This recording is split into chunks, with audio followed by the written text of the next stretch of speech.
1300 222 774 if you want to join us. But I'd love you to join me next to talk about how bad buses are. Are they bad where you are? A discussion paper from Infrastructure Australia says there's a lot wrong with Melbourne's buses.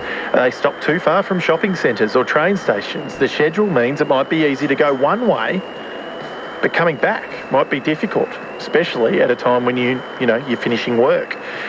Do you see these problems in your suburb? Do you see room for improvement? Give us a call, 1300 222 774. Jonathan Spear is the CEO of Infrastructure Australia. He was talking to Sammy J, saying we need to rethink the bus network. We think we can get better value for money out of the bus network. It costs us about $800 million a year, and we think that some communities can get much more benefit from that. About half of the bus routes have less than 20 people per hour riding on them. So that's telling us something about both the opportunity, but also that it's not catering to lots of people. I think I gave him a promotion there. It's Infrastructure Victoria. Jonathan Spear is from 1300 222 774. How would you fix the buses? Or tell us what the problems are with the buses where you are. We talk a lot of trains and trams, but do we not talk enough buses? And also Fiona Patton has conceded defeat in her effort to get back into Victorian Parliament. We will speak to her in this next half an hour as well. But up next, buses. What's wrong with them? Call 1300 222 774 or text 0437 774 774. So, does the bus system work in Melbourne? A discussion paper says no. It says the system is unappealing, inefficient, doesn't compete with driving for many Melburnians. So does the bus stop in the wrong part of your suburb? Does the timetable miss the mark? What's keeping you from stepping onto that bus more and maybe using your car less, or maybe different modes of transport as well? 1300 222 774 if you'd like to join us. Peter Parker, not that one, runs the Melbourne in Transit blog and is a former Department of Transport planner and probably the right person to speak to about how to better plan a bus system in Melbourne. Peter Parker, welcome to the program. Good afternoon, Warwick. Where is the bus system missing the mark? Several things. I think the IV report makes a lot of good comments. A lot of the routes are very indirect. A lot of their timetables haven't changed for 30 years, and many buses are infrequent. 30 years? That is true. I can give you an example. There's a main road bus route along Princes Highway between Dandenong and Chadstone. So it's a very direct route. It hasn't had a substantial timetable change since the 1990s.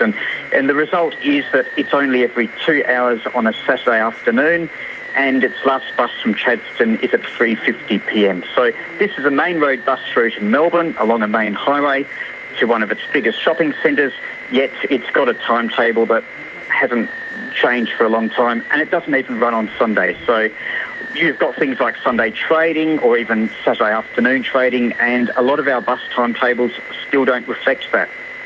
So that's fascinating to me, because if I think of that part of the city in Chadstone, everything along that road, I would argue it's changed substantially over the last 30 years. So it's amazing that the bus hasn't kept up with that. Yeah, hugely. And it's route 800 bus right past the Premier's electoral office in Noble Park North, if you want to look up the timetable. So the Premier can't get a change. I'd imagine. I wonder who could. Are there other examples, though, of the bus system not working in areas of Victoria and Melbourne? There are many. There's probably about 50 or 60 bus routes that don't run on Sundays when they probably should. There's a lot of buses, some bus routes stop short of shopping centres, like there's one called Route 558 in Reservoir. They've got a brand new station, they've got a level crossing removal, but they didn't make any changes to the bus network. So you've got a shopping centre that's been there for about 20 or 30 years, Kmart in Campbellfield, and the bus just stops a couple of kilometres short of it. So it's a very long backtracking if people wanted to go to their nearest big shopping centre in parts of Reservoir. Text here, bus in Doncaster East. It takes 2 buses to get to our closest train station, Blackburn. It's not really rewarding, it says that text. Plenty of other text coming in. Tell us about some of these flaws. I find this fascinating to hear about the bus that stops 2k short at the shopping centre or misses the train station and so forth. Peter Parker's with you from the Melbourne in Transport blog, former Department of Transport planner. We're speaking about this Infrastructure Victoria report, or discussion paper really, looking at the bus system. What is the fix here, Peter Parker? Do you start from scratch and redesign it all, or do you make some simple tweaks? What should happen to Melbourne's bus system? Okay, depends a lot by area. Like some areas got bus reviews and reform done maybe 4, 5 or 6 years ago. A lot of them might just need increased services on existing routes because the existing routes are pretty good. Other areas just need the whole thing to be completely redrawn, as there are many cases where you've got bus routes layered over the top of existing routes, but the routes underneath haven't been changed. So there's quite a lot of inefficiency where you might have 2 buses come within a couple of minutes and then you might have half an hour to the next bus. And these are even on quite main roads, like for instance, if you were to get a bus between Coburg and Northland and Preston, you've got a lot of overlapping routes. So those sorts of areas probably do need a rethink, and to its credit, the government has announced a bus network review for that. But there's a lot of other areas that can be done before that, like the Route 800 bus I mentioned before. It's a direct route, it's a very popular route. It just needs the buses that sit idle in the depot to be brought out on weekends. It already runs every 20 minutes on weekdays. It would be a popular route on weekends if it got that sort of service on Saturdays and Sundays as well. That's one going past the Premier's office, yeah?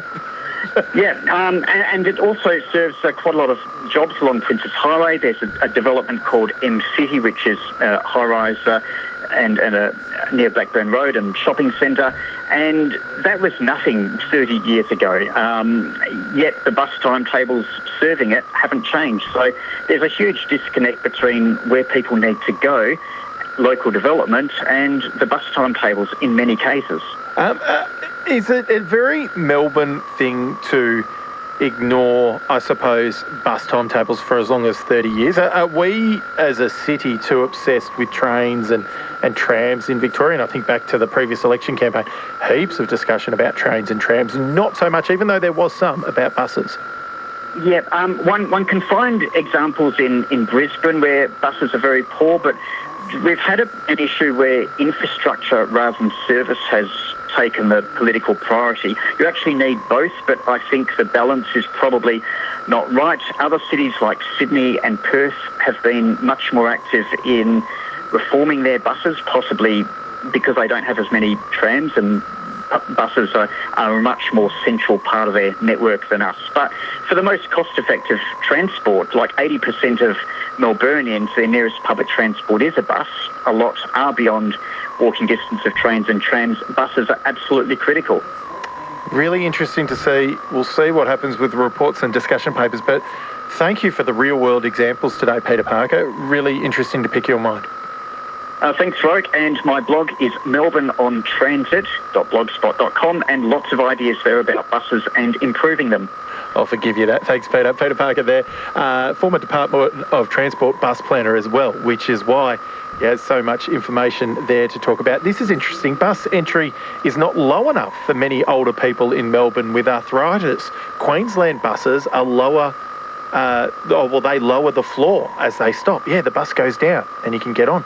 Interesting. Thanks for that text. Helen is calling from Donnybrook, 1300 222 774. Hi, Helen. One bus that services our estate, not the others, our estate, and one bus that services Cloverton. The one that comes from Donnybrook on the Olivine estate goes to the train station, and then from there it'll go on to Craigieburn. But we can only take a bus in one direction, where a lot of shopping is done Epping way, and a lot of kids go to school Epping direction down Epping Road, so east as opposed to west.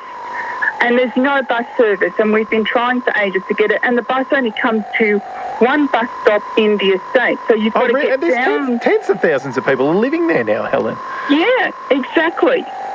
Gosh. So, I mean, I understand the dilemma around buses, and we need to have an efficient bus service.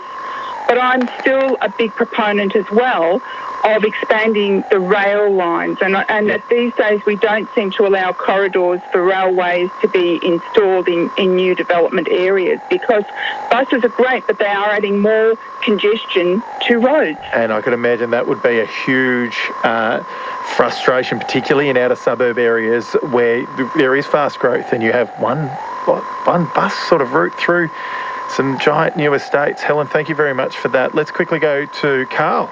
Carl, who is in Eltham. Hi, Carl. How are you? I just wanted to point out that there's a bus from Greensborough Railway Station to Melbourne Airport. But if there's a longer route to get from Greensborough Station to Melbourne Airport, I don't know what it is. It's 50, takes about an hour and 5 minutes by bus, and about 30 minutes or less by car. So that's what this report is talking about, isn't it, Carl? That some of the design incentivises you to get in a car rather than to get on the bus. Well, there's another one from where I live in Eltham through to Glen Waverley Station, and that meanders all over the countryside. We need more direct lines and more interchanges, I think. And also the previous caller about railways, well, most people don't realise that the rail system really hasn't been expanded since it was finished in 1899. Certainly not in those outer areas. Hey, Carl, thank you very much for your call. Probably a discussion for another day. We'll quickly go to Lynn in Heidelberg West. Hi, Lynn. Hello there. I'm ringing up, thank you for taking my call. I'm ringing up because there is a bus service that goes from La Trobe University and it travels through Heidelberg West, and then it travels down Grange Road in Ivanhoe and then straight on to the freeway, the Eastern Freeway, straight down Hoddle Street and straight up Victoria Parade. But it only runs from 6 till 10 in the morning, Monday to Friday, and from 2 in the afternoon till 6. Now, it says it's a La Trobe University bus, but it's the only direct bus that goes down into the city directly. It only takes about 25 minutes. So you can't get back in the evening, or you can't go in the middle of the day? No. And can I just make a comment that Heidelberg West used to be basically an area for pensioners and people who didn't travel very much. But now, of course, it's one of the fastest growing suburbs in Melbourne, and this bus service is still limited to those hours, and it doesn't run on Saturday and Sunday. Important. Lynn, thank you very much. I've got Louise on the line just before I go to the traffic, and I think Louise is a defender of the bus service, and I want to capture that as well in Doncaster. Hi, Louise. Oh, hi. Yeah, look, I live in Doncaster. There's a fantastic bus service in Doncaster. I'm near the Doncaster Park and Ride. We're 25 minutes from the city. We go along the freeway, along bus lanes. It's fantastic. I never drive into the city. You know, I had to go to St Vincent's Hospital. You just get on the bus and go. It's a kneeling bus, so it actually does go down lower. And it works. Yep. And it's just a fantastic system. And then there's other buses a bit to the north that go right through to Essendon. I'm a real defender of the bus system. Hey, Louise, I'm so glad you called too, right? We can talk about the faults in the system, but I'm glad it's working for you. Thank you. Louise there in Doncaster. Happy with the bus system as well. 1300 222 774 if you want to call. We're going to speak to Fiona Patton soon, though, on the program. Right now, look, we better find out how the buses are running and how the roads are looking with Dan Velling. Hi, Dan. ABC Radio Melbourne, traffic. Hello, Warwick. Big problems up on the M80 Ring Road. Only one Altona bound lane is open. There's a multi-vehicle smash between Sydney Road and the Jacana Tunnel. So please obey those overhead signals. There's massive delays all the way back onto the Hume Freeway now. You could consider Marnie's Road, Camp Road and then Pascoe Vale Road onto the Ring Road. The right lane Greensborough bound is also closed for the emergency services there. It's a heavy run from the Calder Freeway in that other direction.